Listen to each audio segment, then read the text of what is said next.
पंडित कुंकुंदाचार विरक्तम सोतारा सावधानतया शृण्वन्तु मंगलम भगवान वीरो मंगलम गौतमो गणी मंगलम कुंकुंदार्यो जैन धर्मोस्त मंगलम सर्वमंगल मांगल्यम सर्वकल्याणकारकम प्रधानम सर्वधर्मानम जैनम जैत शासनम वंदित सिद्धि ब्रह्मचर्मणो वयम गदम पथे पोछामि समय पाहुर केवली शुद्ध केवली भणिदम।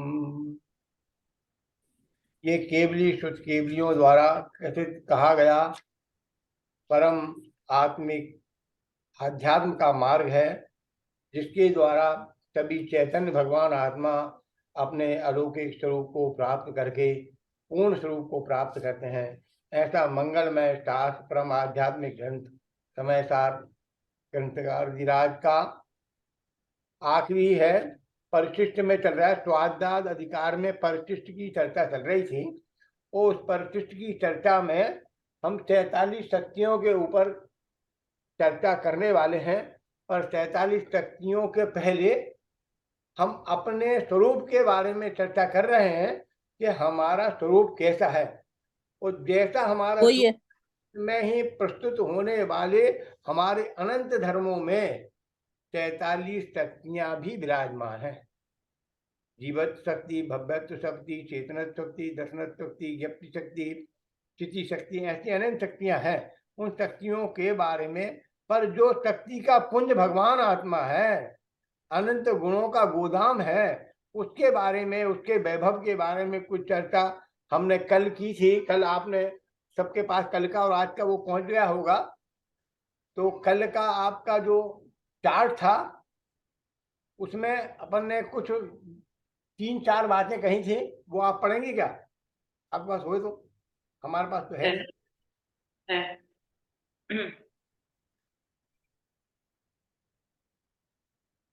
पढ़िए। प्रत्येक द्रव्य अपने निज वैभव संपन्न सदा ही है।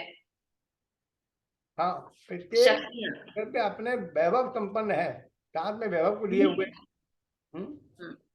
और सदा ही है। और फिर शक्तियों के बारे में यह बताया कि जो पारिणामिक भाव रूप है, अपने वैभव से उछलती ही रहती है। हाँ, पारिणामिक भाव विकृत होती नहीं, सदाकाल उछलती रहती हैं, सदाकाल उछलती रहती हैं। और आगे विकृत होती ही नहीं है। हाँ, विकृत नहीं होती, मैंने उसमें किसी प्रकार का विकार नहीं आता। हाँ, फिर पर को ग्रहण नहीं करती, स्वसन्मुख रहती हैं, सामान्य विशेष हैं, सदा काल ही ज्यों की त्यों ही बनी रहती है, शक्तियां अनंत है, पूर्ण है, अगम है, अपार है। हाँ, ये कल अपन ने दिया था। अब उसी प्रसंग के आगे अपनी बात चल रही है कि इतनी विशेषताएं तो अपन ने कल देखी। अब आत्मा की आगे की विशेषताएं देखें। आत्मा कैसा है? अविचल है, अविखंड, अखंड है, अविनाभासी है, अविकारी है। ये शब्द आपने देखा आज का आगे आपका अविकारी के आगे क्या है? अविनाशी, अविचल, अखंडित, अविनाशी। और आगे अविकारी। और आगे महिमावंत, प्रतापवंत, हमारा आत्मा सदा काल अपने निज वैभव सहित निज में विराजमान है। अलग, अभेद, अलंघ्य, अलग है, अभेद है, अलंघ्य, अलंघ्य। हाँ, बहुत बढ़िया। अलग अभी आपको ज्ञात ही ये जो ले रहे 261-62 कलश है, ये अलग या अभेद को बताने वाला अभी हम आपको देने वाले, इसीलिए पहले वहां लिख दिया कि ये आत्मा कैसा अविचल है, माने सदाकाल स्थिर रहने वाला है, अखंडित है, माने कभी उसका खंड हुआ नहीं, खंड हो सकता नहीं, खंड होगा नहीं, त्रिकाल अखंडित है, त्रिकाल अविचल है, अविनाभासी है, कभी विनाश को प्राप्त नहीं होगा, अविकारी है, तो विकार का प्रवेश नहीं हुआ, हो सकता नहीं, होएगा नहीं, महिमावंत है, माने महिमा से मंडित है, महिमा मंडित है, प्रतापवंत है, उसका प्रताप यह कीर्ति सदाकाल विराजमान रहने वाली है। ये आत्मा के साथ सदाकाल अपने निज वैभव सहित निज में, निज वैभव सहित निज में माने वो बाहर का जाते ही नहीं, द्रव्य भी, गुण भी और उसका परिणमन भी स्वाकार रूप है, स्वानुभव रूप है, बाहर बहिर्मुखी परिणमन नहीं है प्रभु, उसका अंतरोन्मुखी परिणम ही है। तुम्हारा उसमें हो तो उसका उदाहरण मैं बहुत अच्छा देने वाला हूँ। अंतरोन्मुखी परिवर्तन के 2 उदाहरण दूंगा। कल मैंने आपको दिखाया था के जैसे चौकीदार लोग सोसाइटी में सिक्योरिटी गार्ड होते हैं वो देखते हैं उसको। अब उसके अलावा सर्च लाइट भी फेंकी जाती है जो क्षेत्रफल की स्थिति को बताती है, उन सबको बतलाते हुए चलती है।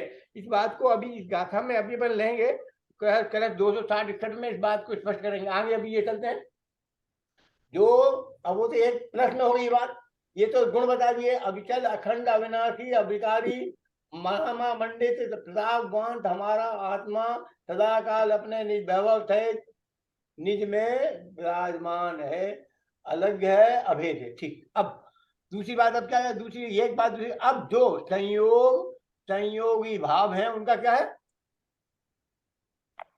संयोगी भाव का सत्ता में नहीं। हाँ, संयोग और संयोग भाव कहाँ नहीं है, अब सत्ता में नहीं है, अभी छोड़ दीजिए, अपन इसे पढ़ते हैं अभी। संयोगी भाव है, विकार विकारी भाव है, पीछे पर और पर पदार्थ है, ये तीन शब्द।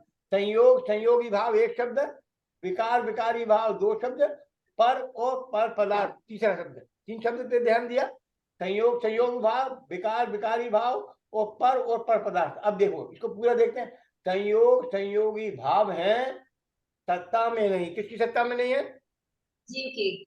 जीव की सत्ता में नहीं, तो सत्ता का भाव कर दिया, संयोगी भाव से जीव की सत्ता का भाव है, ठीक है। और जीव की सत्ता में से संयोगी भाव का अभाव है, ठीक है, अष्टिनाट्य होगा।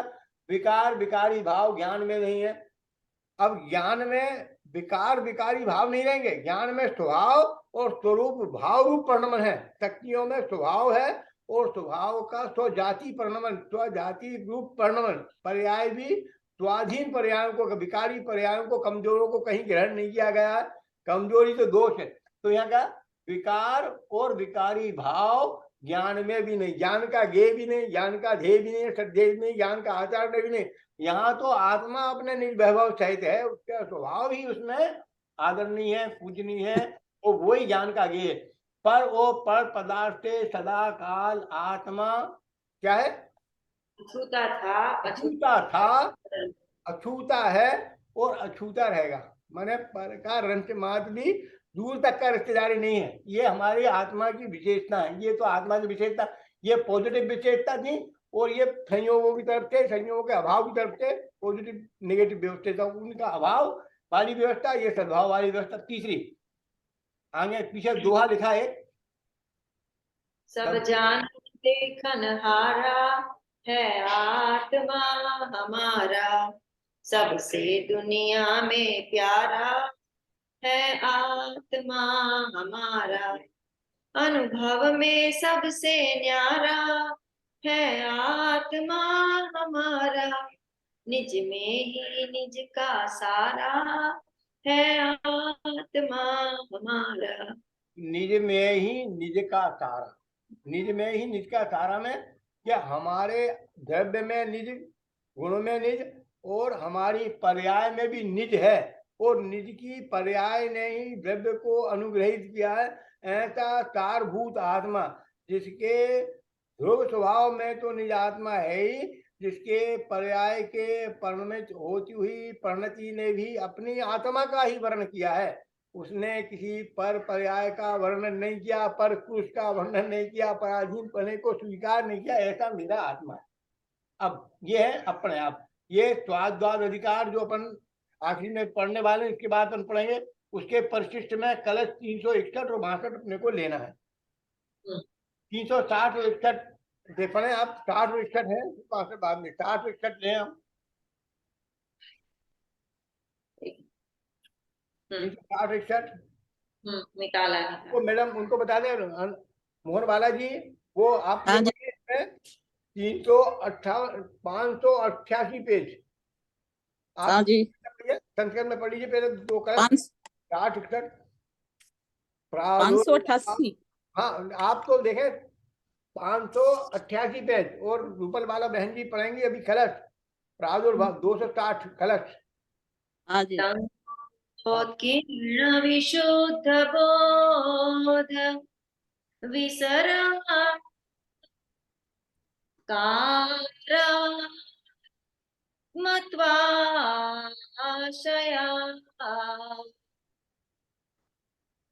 वात क्षत्युच्छलदच्छचित् परिणते भिन्नं पशु किंचन ज्ञान नित्यमनित्यता परिगमे व्यासादया द्युज्ज्वलम् स्यादि तदनित्यतां परिमृशम् चिन्त्वस्तु वृत्तिक्रमात्। ये अक्षर वाला पढ़ा, 60 भी पढ़िए, 60। इसके पहले 60 वाला श्लोक पढ़ना है, अक्षर 2। पशु अर्थात एकांतवादी अज्ञानी। बढ़िया। टंकोत्कीर्ण विशुद्ध ज्ञान न फैलाव मैंने आपसे निवेदन ये किया कि 260 श्लोक भी पढ़े, 260। हाँ अच्छा 260 और 260 प्रादुर्भाव विराम मुद्रितवः अंज जज्ञानांशनानात्मना निर्ज्ञानात् क्षणस् भंगसंगपतति प्राय पशुर्नश्यति स्याद्वादी तुचिदात्मना परिमृशम् चिद्वस्तु नित्योदितम् टंकोत्कीर्ण घन स्वभाव महिमा ज्ञानम भवन जीवती। पढ़िए, इसको श्लोकार्थ पढ़िए गुजराती में। पहले 260 का श्लोकार्थ। हाँ। पशु अर्थात एकांतवादी अज्ञानी। किसको कहा एकांतवादी अज्ञानी को? पशु की महिमा दी है, उपमा दी है। ठीक, बहुत ही बढ़िया दी है। उत्पाद व्यय थी लक्षित एवा जे वहता परिणमता ज्ञानना अंशो ते रूप अनेक। कहाँ चले गए? पशु अर्थात एकांतवादी अज्ञानी इत्यांग पर भावों ना नहीं यहाँ पे तो यही है ना 260 अच्छे। हाँ, जो पढ़ रहे थे 260 श्लोक का ही अर्थ पढ़ रहे थे ना, वो पढ़ रहे थे ना। तो उसमें तो यही है, एक उत्पाद व्यय थी लक्षित। पशु अर्थात एकांतवादी अज्ञानी उत्पाद व्यय थी लक्षित एवा जे बहता परिणमता ज्ञानना अंशो ते रूप અનેકાત્મકપણા વડે જ આત્માનો નિર્ણય અર્થાત જ્ઞાન કરતો થકો। हाँ, जो आत्मा का ज्ञान नहीं कर पाता। ठीक। ક્ષણભંગના સંગમાં પડેલો બાહુલ્યપણે નાશ પામે છે અને સ્યાદવાદી તો ચૈતન્યાત્મકપણા વડે ચૈતન્ય વસ્તુને નિત્ય ઉદિત અનુભવતો થકો। टंकोत्कीर्ण घन स्वभाव टंकोत्कीर्ण पिंड रूप स्वभाव जेनो महिमा छे एवा ज्ञान रूप वर्ततो जीवे छे।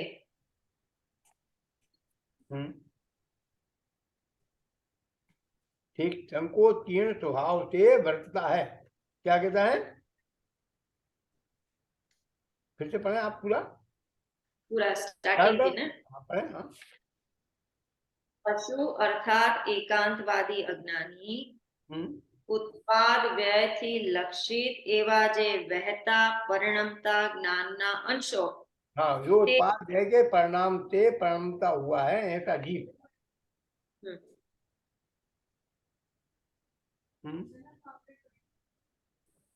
ठीक है, पढ़े।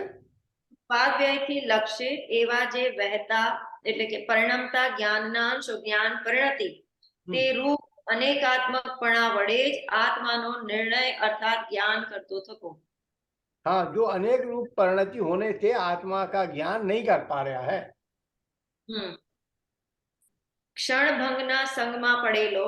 हाँ, अब क्षण भंगना संगमा पड़ गयो मतलब वो क्षण भंगर वाले जो जैसे बोधमती है उनके जैसा ये जेनी हो रहा है. इसका खुलासा हिंदी में बहुत अच्छा है, अभी अपन पढ़ेंगे मोहन बालाजी. यहाँ पढ़े. हाँ जी, ये है एकांतवादी अज्ञानी उत्पाद व्यय से लक्षित और परिणमित होते हुए ज्ञान की अंश रूप अनेकता के द्वारा ही आत्मा का निर्णय करता हुआ क्षण भंगुरता के मोह में पड़कर प्राय नाश को प्राप्त होता है. हाँ, किंतु इसमें उपरोक्त कथन का मर्म यह है कि यहाँ से पढ़े. अभी किंतु स्वादवादी चैतन्यात्मक निज आत्म वस्तु को नित्योदित तथा और टंकोत्कीर्ण ज्ञान घन रूप अनुभव करता हुआ जीवित रहता है. अब दूसरा पहरा है. टंकोत्कीर्ण हो, नित्य उद्योत रूप है, टंकोत्कीर्ण है, चेतन स्वभावमयी आत्मा है. नित्य उद्योत रूप है, टंकोत्कीर्ण है, चेतन स्वभाव भी है. ऐसी आत्मा है जिसका स्वाद्वाद तेजी से कथन हुआ है. पहले तो अज्ञानी की बात बताई पहले 2 लाइनों में. हाँ, 2 लाइनों में तो अज्ञानी की बात बताई. अज्ञानी की स्थिति और ज्ञानी की स्थिति दोनों स्थितियों को हम डिफाइन कर रहे हैं. अज्ञानी तो उनके क्षण भंगुरता के स्वभाव को देख के मरते हैं. एक तो नित्य स्वभाव को देखने वाले हैं वो बोधमती हैं, वो अनित्य स्वभाव को देखने वाले सांख्यमती हैं, जो एक धर्म को ही पकड़ लेते हैं. वस्तु के दोनों धर्मों को नहीं देखते. नित्य अनित्यात्मक जो वस्तु है उसको ना जानते हुए जो नित्य धर्म का मानने वाले हैं, नित्य धर्म को देखने वाले जैनी हैं और बोधमती हैं. इसमें लिखा हिंदी में. चलो आगे पढ़ेंगे. हाँ, ये लिखा ना, किंतु स्वादवादी चैतन्यात्मक निज आत्म वस्तु को नित्योदित और टंकोत्कीर्ण ज्ञान घन रूप अनुभव करता हुआ जीवित रहता है. ये जैनी की बात आ गई. स्वादवादी. अब है एकांतवादी अज्ञानी टंकोत्कीर्ण विशुद्ध ज्ञान विस्तार रूप सर्वथा नित्य आत्म तत्व की आशा से उछलती हुई निर्मल चैतन्य परिणति से भिन्न आत्म तत्व चाहता है. ये लाइन क्या बताई? एकांतवादी अज्ञानी टंकोत्कीर्ण विशुद्ध ज्ञान विस्तार रूप सर्वथा नित्य आत्म तत्व की आशा से उछलती हुई निर्मल भाव भी चाहता है. एक उसको नहीं चाहता है, निज भाव को अपने चैतन्य परिणति से भिन्न आत्म तत्व चाहता है, किंतु ऐसा आत्मा तो कहीं है ही नहीं. हाँ, वो ये चाहता है कि चैतन्य परिणति से भिन्न हो आत्मा, अलग चाहता है, पर वो आत्मा का तो गुण ही है चैतन्यता. हाँ, बराबर. हाँ, साधवादी तो चैतन्य वस्तु की परिणति के द्वारा आत्मा की अनित्यता को अनुभव करता हुआ नित्य ज्ञान को अनित्यता से व्याप्त होने पर भी उज्जवल अनुभव करता है. अब देखिए, अब जो हिंदी में है इसे आपकी गुजराती में नहीं होगा. देखो इसमें उक्त संपूर्ण कथन का अर्थ ये है क्या गुजराती में नहीं है?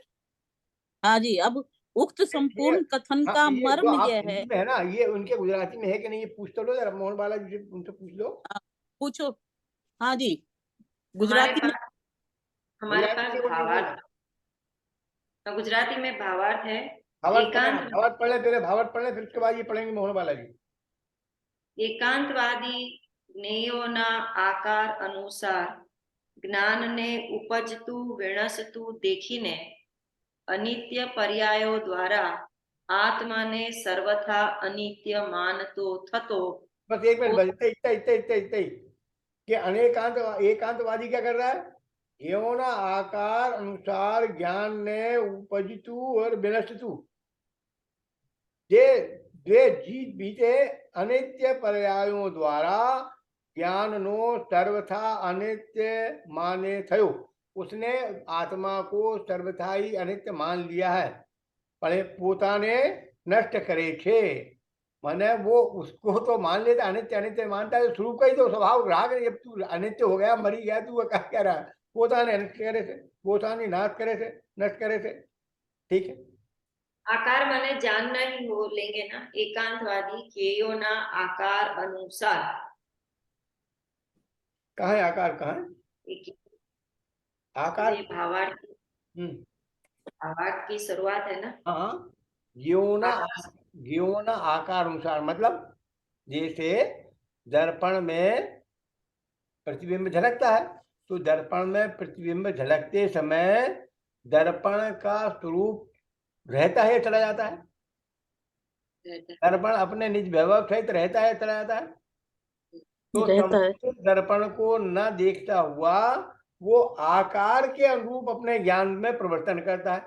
जिस रूप उसको वो आकार जो बरतता हुआ दिखाई देता है उसे ही उस रूप मानता है। जैसे इस दर्पण के अंदर मोटर कारें आती हुई दिखे आपके दर्पण में, और उस समय का यदि अस्त कोई फोटो खींचेगा तो मोटर सहित आएगा कि मोटर रहित आएगा उसमें दर्पण में? मोटर सहित आएगा। फोटो मोटर सहित आएगा। तो हाँ जो जी। फोटो मोटर सहित आएगा ये बात बिल्कुल सच्ची है, पर दर्पण में मोटर आई है कि नहीं आई है? नहीं आई। बिल्कुल नहीं नहीं आई। आई। नहीं, ये बिल्कुल भी दर्पण नहीं में आई। तो मोटर बिल्कुल नहीं आई है, जैसे दर्पण में मोटर बिल्कुल नहीं आई है, पर फोटो में मोटर बिल्कुल आई है। समझ गए आप? तो हाँ जी। जैसी हाँ उन जी। दोनों की स्थिति होते हुए भी कि वास्तव में दर्पण में एक पक्ष दिखा उसे कि मोटर होने का पक्ष दिखा, पर मोटर होने के पक्ष में अज्ञानी जीव ये ज्ञान में नहीं ले पाता कि मोटर का प्रतिबिंब आकर बिंब, जो मोटर के बिंब का प्रतिबिंब मोटर का अनुरूप हमारे दर्पण में स्पष्ट हुआ है, वो ये अज्ञानी नहीं जानता। इसलिए उसको कैसा माना है? पोता ने आकार जो बात गे के जो आकार दिखे ना, गेयो ना आकार लिखा ना, अज्ञान अने एकांतवादी गेयो ना आकार अनुसार, गेयों में जैसा आकार उसी के अनुसार ज्ञान में जो आकार उत्पन्न और विनष्टु देव थे, कि जो आकार उत्पन्न होते और विनाश होते दिखाई देते हैं, उन्हें अनित्य पर्यायों द्वारा आत्मा ने सर्वथा अनित्य मानतो थयो, कि उसको सर्वथा अनित्य मानता है। पोताने नष्ट करे थे अने स्वाद्वादी तो जो के ज्ञान गेवों अनुसार उपजते विनष्टे थे, तो पण चैतन्य भाव बनो नित्य अनुभव तो थयो, जीव छे नाश पामतो नहीं, कि वो नाश होता हुआ नहीं जानता, उत्पाद है होता हुआ भी नित्य स्वरूप को जानता है। आ प्रमाणे नित्यो तो भंग हो छे, इस प्रकार नित्य पने के भंग को कहा है। अब 261 वाले आएगा, आप पढ़े मोहन वाले की पढ़े हिंदी में। संपूर्ण कथन अब का ये मर्म। उक्त, हाँ हाँ जी, ये है हाँ उक्त संपूर्ण कथन का मर्म यह है कि आत्म वस्तु नित्य भी है और अनित्य भी है। हाँ, वह आत्म नित्य भी है और अनित्य है। हम्म, ऊपर ऊपर से मात्र पर्यायों को देखने वाले जैनी अनित्य एकांतवादी बौद्धों के समान आत्मा को सर्वथा अनित्य मान लेते हैं। हम्म। अब ये इसी जैनियों की प्रकार बात करिए कि हम्म देखने वाले ऊपर ऊपर बात से देखने वाले जैनी, कौन से जैनी? वो आत्मा को जो अनित्यवादी मानते हैं। हम्म अनेक इसी प्रकार पर्यायों की अनित्यता को अनिष्ट बुद्धि से देखने वाले जैनी नित्य एकांतवादी सांख्यों के समान आत्मा को सर्वथा नित्य ही मान लेते हैं। हाँ देखो, तो ये या अनित्य तो देखने वाले हैं बौद्धमती। तो हम्म वो बौद्धमती जैसा करते हैं वैसे मिथ्या दृष्टि जैन भी ऐसा आचरण करते हैं, उसको एक को नित्य देखने वाले हैं, और शांतमती हम्म। जैसा अनित्य मानते वैसा अनित्य भी मानने वाले हैं, सर्वदा अनित्य ही मानते हैं। पढ़िए आगे। अब अब जैनियों की बात आ गई। स्यादवादी कहते हैं कि द्रव्यार्थिक न्याय से आत्मा नित्य है और पर्यायार्थिक न्याय से आत्मा अनित्य है। इस प्रकार आत्मा एक ही समय में नित्य भी है और अनित्य भी है। हाँ, इस प्रकार आत्मा एक ही समय में द्रव्यार्थिक दृष्टि से नित्य और पर्यायिक दृष्टि से अनित्य है। आत्मा में नित्यत्व अनित्यत्व दोनों ही धर्म एक साथ एक समय में विराजमान है, अतः वह विद्यमान। नित्यात्मक है, विद्यमान हाँ, है ना। ये हमने भी लिखा है, हाँ विराजमान जी। है, धर्म संपन्न है, विराजमान। चलिए। ऐसा मानने वाले स्वादवादी वस्तु के सत्य स्वरूप को प्राप्त कर अनंत सुखी होते हैं, और उक्त दोनों एकांतवादी वस्तु स्वरूप से अपरिचित रहने के कारण सच्चे सुख से वंचित रहते हैं। ये 260 और 261 दोनों का था हाँ, दोनों में है। अर्थ। त्यागवाद संबंधी उक्त 14 भंगों के संदर्भ में जो कुछ भी कहा गया है, उक्त संपूर्ण कथन का मूल आधार एकमात्र यही है कि ज्ञान का स्वभाव स्व पर प्रकाशक है, इस कारण उसमें स्व ये बात और ध्यान पर। देने योग्य है, इस बात पे आप विशेष ध्यान दें। और ये अभी आपका 261 वाला श्लोक का अर्थ भी अपन पढ़ेंगे इसी में, ठीक है ना, गुजराती में। अभी आप क्या कह रहे हैं, इसको पढ़ें। स्वाद्वाद संबंधी युक्त 14 भंगों, भंग माने एक अपेक्षा कथन करने, नित्य अनित्य, ज्ञात अज्ञात, है ना। तो दरबार सिंह ने इसे अनंग भंग बताए, 14 भंग, जिनके द्वारा संपूर्ण रूप से वस्तु के पकड़ में आती है। संपूर्ण कथन का पढ़ू जी। उक्त संपूर्ण कथन का मूल आधार एकमात्र यही है कि ज्ञान का स्वभाव स्व पर प्रकाशक है। ज्ञान का स्वभाव, इस कारण उसमें स्व और पर सभी प्रकार के अनंत ज्ञेय पर्यायगत योग्यता के अनुसार निरंतर जानने में आते रहते हैं। तात्पर्य यह है कि ज्ञान पर्याय में पर ज्ञेयों के जानने को किसी भी स्थिति में रोकना संभव नहीं है, क्योंकि वह ज्ञान पर्याय का सहज स्वाभाविक परिणमन है। जो हमने यहाँ लिखा है, आखिरी में नीचे देखें हमारे बोर्ड पे, जो हमने आपको पहुंचाया ना, हाँ बोर्ड जी। पे लिखा हुआ प्रिंट आउट पहुंचाया, उसमें स्वाध्याय अधिकार का परिशिष्ट है, उसमें समय सार कल 261-62 में क्या लिखा है। तात्पर्य है कि क्या है आगे, तात्पर्य है कि किसी भी अवस्था में किसी भी तरीके से ज्ञान स्वभाव को आने, ज्ञान स्वभाव में ज्ञान पर्याय में पर ज्ञेयों को जानने को किसी भी स्थिति में रोकना संभव नहीं है। रोकना संभव नहीं है, क्योंकि वह ज्ञान पर्याय का सहज स्वाभाविक परिणमन है। आप पढ़ना साहब, सुबल बालाजी बहन जी। ज्ञान पर्याय में पर ज्ञेयों के ज्ञान जानने को, ज्ञान पर्याय में पर ज्ञेयों के जानने को किसी भी स्थिति में रोकना संभव नहीं है, क्योंकि वह ज्ञान पर्याय का सहज सहज स्वाभाविक परिणमन है। हाँ, तो जैसे बिल्कुल यही है। स्वाभाविक परिणमन है, उसे किसी भी स्थिति में रोका नहीं जा सकता, किसी भी स्थिति में रोका नहीं जा सकता। कैसे, अब इसको उदाहरण, 2 उदाहरण बताएं। कि कल हमने बताया था कि वो सर्च लाइट वाला बताया था, सर्च लाइट की स्थिति है ना। तो जैसे सर्च लाइट के प्रभाव से जो जहां जहां जिस जिस अंश पर वो प्रभाव पड़ता है, उस अंश पर वो चमक स्पष्ट हो जाती है।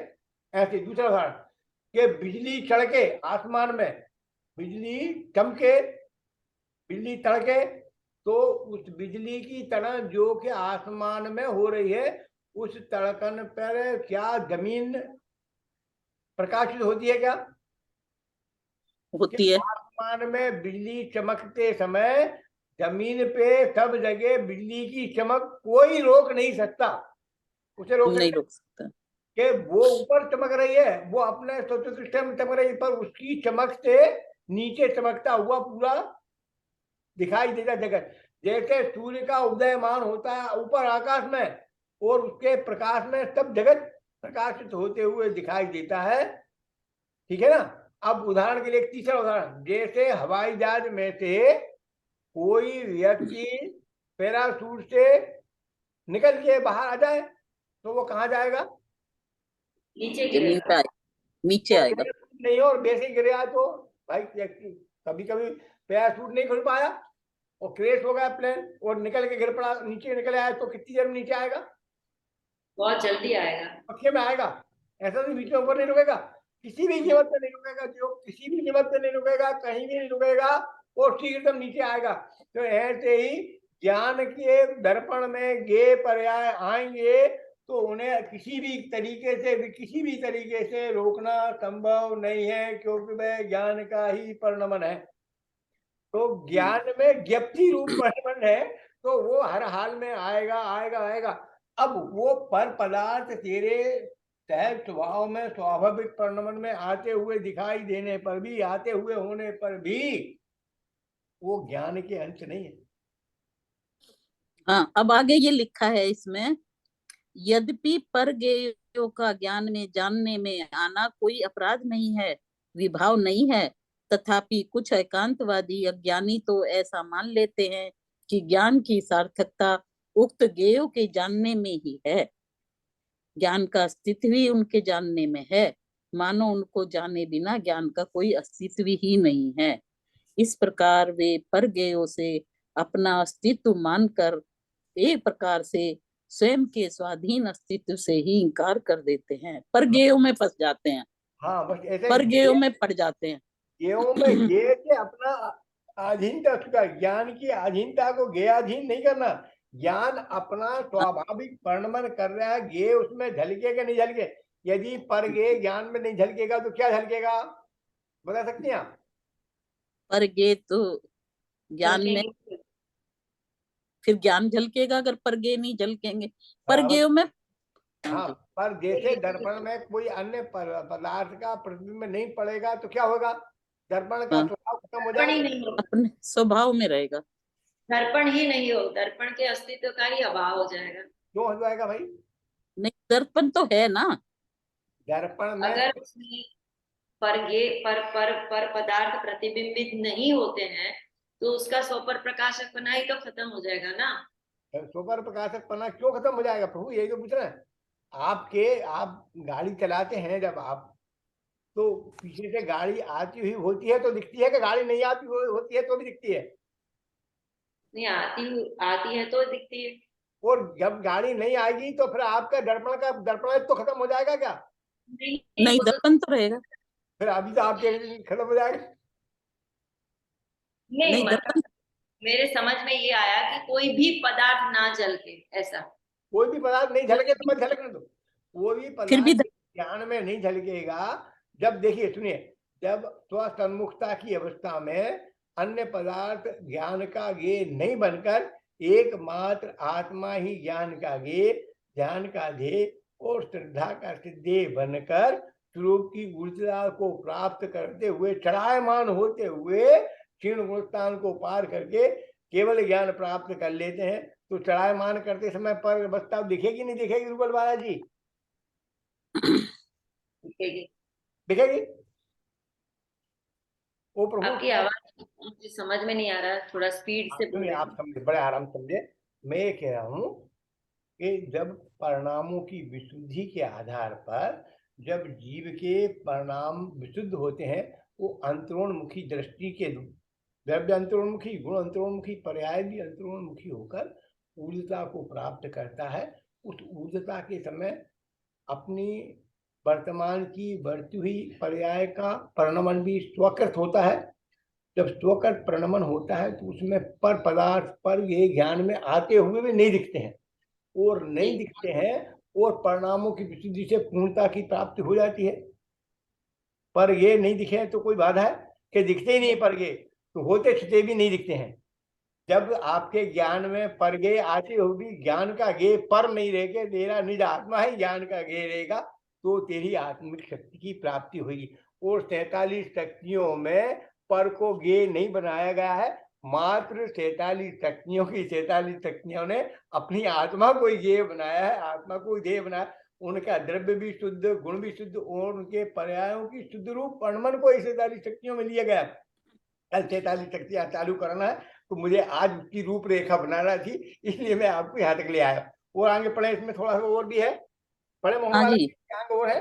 फिर दोबारा से ले रही हूँ मैं ये, यद्यपि परगेयों का ज्ञान में जानने में आना कोई अपराध नहीं है, विभाव नहीं है, तथापि कुछ एकांतवादी अज्ञानी तो ऐसा मान लेते हैं कि ज्ञान की सार्थकता उक्त गेयों के जानने में ही है, ज्ञान का अस्तित्व ही उनके जानने में है, मानो उनको जाने बिना ज्ञान का कोई अस्तित्व ही नहीं है। इस प्रकार वे परज्ञेयों से अपना अस्तित्व मानकर एक प्रकार से स्वयं के स्वाधीन अस्तित्व से ही इनकार कर देते हैं। ऐसे लोग स्वतंत्र निज अस्तित्व के अपलापी एकांतवादी हैं। ये हो अपलापी गया है, माने पूरा। उसको अपने अस्तित्व को नकारते हैं, अपलापी है, उसके अस्तित्व को नकारते हैं। ऐसे लोग मात्र अन्य मतवादी ही नहीं हैं, अपने को आध्यात्मिक मानने वाले जैनियों में भी ऐसे लोग हैं।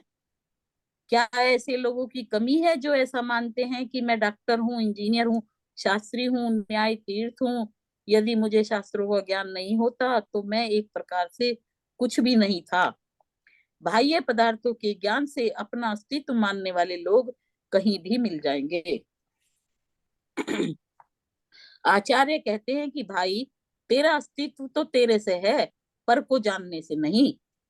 ये तो कितनी इसके बात सारे अक्षरों में है, बोल्ड अक्षरों में। हाँ आचार्य जी, कहते हैं कि भाई तेरा अस्तित्व तेरे जानने में है, तेरे से है, पर से जानने से नहीं है। पर को जानने से नहीं है। इसके विरुद्ध कुछ अज्ञानी ऐसे हैं कि जो ऐसा मानते हैं कि जो जो पदार्थ मेरे जानने में आते हैं मानो वे मेरे ही हैं। इस प्रकार परज्ञेयों को निज रूप मानने वाले लोग ज्ञान में परज्ञेयों के नास्तित्व से इंकार करने वाले लोग हैं। हाँ जी, ये वाली लाइन इस प्रकार परज्ञेयों को निज रूप मानने वाले लोग हाँ, पर गेयों ज्ञान को में निज रूप मानने वाले लोग ज्ञान में गेयों के नास्तित्व से इनकार करने वाले लोग हैं। मतलब पर गेय मेरे ज्ञान में नहीं आते। दो प्रकार के लोग हैं, जो पर गेयों के होने से ही अपनी सत्ता मानते हैं, और एक और दूसरे जो पर गेयों में अपना सहयोग मानते नहीं। ठीक है, पर हाँ जी, गेय मेरे ज्ञान में आते नहीं। एक ऐसे लोग हैं जो सांख्यमती हैं और बोधमती के पर गेयों को अपना ज्ञान के बनाए। जैसे अपने बताया ना, ये ज्ञान में आते हैं तो नित्य नित्य धर्म को मानने वाले बोधमती वाले हैं, और ऐसे जैन भी हैं, और अनित्य मानने वाले सांख्यमती वाले हैं, ऐसे जैन भी हैं। ये बात बता रहे हैं। जबकि वस्तु स्थिति यह है कि ज्ञान में परज्ञेय जानने में तो आते हैं, किंतु परज्ञेयों के जानने में परज्ञेयों का रंच मात्र भी योगदान नहीं है, रंच मात्र भी ज्ञेय अधीनता नहीं है। इसका मतलब क्या हुआ कि जैसे दर्पण में मोटर आदि बाहर की आती हुई दिखाई दे, तो उनके दर्पण में दिखने से उनका कोई भी अस्तित्व इसमें आ नहीं गया है, और जी, उनके माध्यम से इसमें किसी प्रकार की कोई ज्ञप्ति नहीं हुई है। ये तो ज्ञप्ति रूप परिणमन जो हुआ है, वो अपने ही ज्ञान का हुआ है। दर्पण में जो दृश्य आया है, वो दर्पण ने ही अपने आकार को उस रूप निरूपित किया है, पर गेय के संबंध से नहीं, पर गेय के संयोग से नहीं, पर गेय मात्र उसमें झलका है। जैसे यही चंद्रमा का, चंद्रमा ऊपर वाला चंद्रमा, आकाश का चंद्रमा बाल्टी में रखे हुए पानी में प्रतिबिंबित होता हुआ दिखाई देता है। तो वो प्रतिबिंबित होते हुए दिखाई देने पर भी वो बाल्टी के स्वच्छता निर्मलता को प्रतिबिंबित करने वाले जल का ही आकार है। वो ऊपर वाले चंद्रमा का कोई उसमें हस्तक्षेप नहीं है, वो उसमें आया नहीं है, आ सकता नहीं है। वो अपना ही आकार बाल्टी के पानी ने उसे अपने रूप ग्रहण किया। हाँ जी, अब ये कहा है कि ज्ञान का अस्तित्व स्वरूप से ही है, तथा परज्ञेय ज्ञान में जानने में आने से वे ज्ञान रूप नहीं हो जाते। ज्ञान में तो उनकी नास्ती ही रहती है। इसीलिए न तो परज्ञेयों को जानने का निषेध करने की आवश्यकता है, और न उन्हें जानने में आने के कारण उन्हें निज रूप मानने की ही आवश्यकता है। देखो ये यही स्पष्ट स्वरूप है। इसलिए ना तो परज्ञों को जानने का निषेध करने की आवश्यकता है कि जग की तंत्री बजने दे तू उसे कभी ना छेड़, पराई तुझे पराई क्या पड़ी अपनी आपने बेच। यहाँ कह रहे हैं कि पर, इसीलिए ना तो परज्ञों के जानने का निषेध करने की आवश्यकता है, और न उन्हें जानने से आने के कारण उन्हें निज रूप मानने की आवश्यकता है। उन्हें जानो, जी, निज को निज, पर को जी, पर जानो। यदि भाव में अस्थि और पर रूप से नास्ति का वास्तविक अर्थ है। वाव की अस्थि पर गेहूं की नास्ति, यही वास्तविक रूप से अर्थ है। पढ़िए आप 161 का कलश का अर्थ गुजराती में। पशु अर्थात एकांतवादी अज्ञानी। 161 161 161। हाँ 161 ही पढ़ रही हूँ। जी। वाला क्लास का तो पशु अर्थात एकांतवादी अज्ञानी ટંકોત્કીર્ણ વિશુદ્ધ જ્ઞાનના ફેલાવરૂપ એક આકાર આત્મતત્વની આશાથી ઉછળતી નિર્મળ ચૈતન્ય પરિણતિથી જુદું કાંઈક ઈચ્છે છે અને સ્યાદવાદી તો ચૈતન્ય વસ્તુની વૃત્તિના ક્રમ દ્વારા તેની અનિત્યતાને અનુભવતો થકો નિત્ય જ્ઞાનને અનિત્યતાથી વ્યાપ્ત છતાં ઉજ્જવળ નિર્વળ માને છે, अनुभवे छे। भावार्थ पढ़ाइए आपने। एकांतवादी ज्ञान ने सर्वथा एकाकार नित्य प्राप्त करवानी वांछाथी उपजती विणसती चैतन्य परिणति थी जुदू कांईक ज्ञान ने इच्छे छे। हाँ, एक वस्तु ही वृत्ति परिणति किसी की भी उनको दरकार नहीं है। भाई कुछ अन्य ही इच्छा करता है, ज्ञान के लिए कुछ अन्य ही इच्छा करता है, परंतु परिणाम सिवाय जुदो कोई परिणामी तो होतो नहीं। ज्ञानवादी तो एम माने छे के जो के द्रव्य ज्ञान नित्य छे तो पण क्रमशः उपजती चैतन्य परिणतिना क्रमने लीधे ज्ञान अनित्य पण छे एवो ज वस्तु स्वभाव छे। ये तो वस्तु का स्वभाव है, उपजना और विरचना, तो ये तो वस्तु का स्वभाव है। प्रश्नोत्तर है आगे। आचार्य देव अनेकांत ये प्रश्नोत्तर तो हमने ले लिए थे, पहले आ गए थे ये शायद। ये प्रश्नोत्तर तो ऑलरेडी आ चुके थे। ठीक है पढ़िए बस। ठीक है, अभी हम 47 शक्तियों में से पहली जीवत्व शक्ति के ही ऊपर चलेंगे। चलिए अब जीव शक्ति ले लेते हैं। पढ़िए।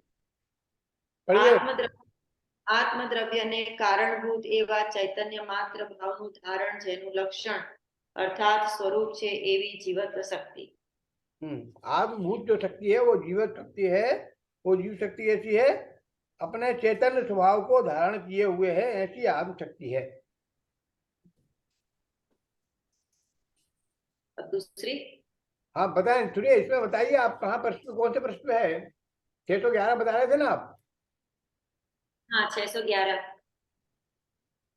इसमें 595 में है। आपके 595 में, इधर 611 बता रहे थे हम। हाँ जी। हाँ बताइए, फिर से पढ़िए। आत्मद्रव्य ने कारणभूत एवा चैतन्य मात्र भावनु धारण जेनु लक्षण अर्थात स्वरूप छे एवी जीवत्व शक्ति। चलिए, ऐसी जीव शक्ति कौन सी है? जो चैतन्य भूत, चैतन्य रूप है, चैतन्य रूप को धारण, आत्मा के हेतुभूत चैतन्य भाव को धारण करने वाला जिसका लक्ष्य है वह जीवत्व शक्ति है। जीवत्व शक्ति के बीज समय सार की दूसरी गाथा में विद्वान है। यह तो सर्वविदित है कि जीव का लक्षण चेतना है, चेतना ही जीव के भाव प्राण है और उसके कारण ही इस जीव को नामक पदार्थ को जीवन कहते, जीवित कहते हैं। पंचाशिकाय में निश्चय से जीव के स्वभाव को स्पष्ट करते हुए कहा गया है कि जो जियता है वो उसे जीव कहते हैं, जीता है उसे जीव करेगा, जो जिएगा उसे जीव कहते हैं, जिएता है उसे जीव कहते हैं। तात्पर्य यह है कि वह जीव अपने जीवन के लिए पर पदार्थों पर निर्भर नहीं है। अब क्या इसमें मुख्य बात क्या है? अपने जीवन में उसके जीवित होने में पर का कोई निमित्त नहीं, आयु कर्म का निमित्त नहीं है। आयु कर्म का निमित्त तो व्यवहार से कहते हैं कि संयोगाधीन अवस्था है, तो संयोगाधीन अवस्था कब तक रहेगी इसको दर्शाने वाला है। क्या मृत्यु के बाद जीव का अभाव हो जाता है, चेतन शक्ति का अभाव हो जाता है, जीवित शक्ति का अभाव हो जाता है? क्या जीवित शक्ति तो सदा काल अनादि अनंत, आदि अनंत काल तक, अनादि अनंत काल तक एक साथ जीवता है, जीवित जीवित जीव जीव। अब वो संयोग रूप अवस्था थी, तो संयोग रूप अवस्था यहाँ से छूट कर अन्य संयोग रूप अवस्था में चले जाती। कर्म नोकर्म जो तुम्हारे थे, द्रव्य कर्म, भाव कर्म, नोकर्म जो यहाँ जुड़े थे, अब यहाँ का खाता पानी खत्म हो गया दूसरे के। जैसे धर्मशाला में जाके कोई अब ठहरे आदमी, तो धर्मशाला 3 दिन तक के लिए होती है। अब वो धर्मशाला में रह के फिर वो अपना घर जा सकता है, फिर उसका अभाव थोड़ी हो गया, वो मर थोड़ी गया है, फिर अपने घर चला जाएगा। आदमी किसी कारण विशेष से, तो मनुष्य पर्याय का धर्मशाला मिली, त्रियन पर्याय की मिली, देव पर्याय की मिली, पशु पर्याय की धर्मशाला मिली, उनमें आया हुआ चला गया। नहीं आएंगे। हाँ, आखिरी हो गया, बंद कर रहे हैं। इसको ध्यान रहे कि जीवन शक्ति के कारण ही आज वस्तु का नाम जीव पड़ा है। ये जीव ना तो आहार पानी से जीता है और ना आयु कर्म के उदय से ही जीता है। इसके जीवन का आधार तो जीवन शक्ति है। संसार अवस्था में देह के संयोग रूप जीवन में भी आहार पानी बहिरंग निमित्त है, आयु कर्म अंतरंग निमित्त है, और उपादान तो जीव की पर्यायगत योग्यता ही है। इस कारण इस जीव को मरण भय ही सर्वाधिक परेशान करता है। इसलिए आचार्य देव ने सबसे पहले जीव शक्ति की चर्चा करते हुए इसे मरण भय को दूर करने का सफल प्रयास किया है।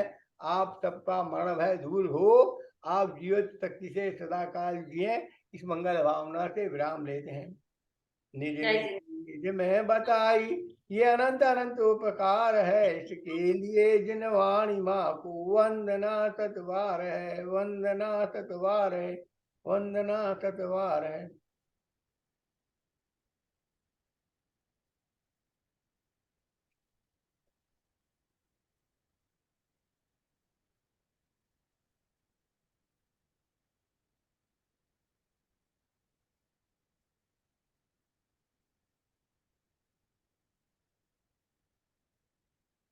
बोलिए 24 तीर्थंकर भगवान नो जय हो। जिन मुकुट को जिन वाणी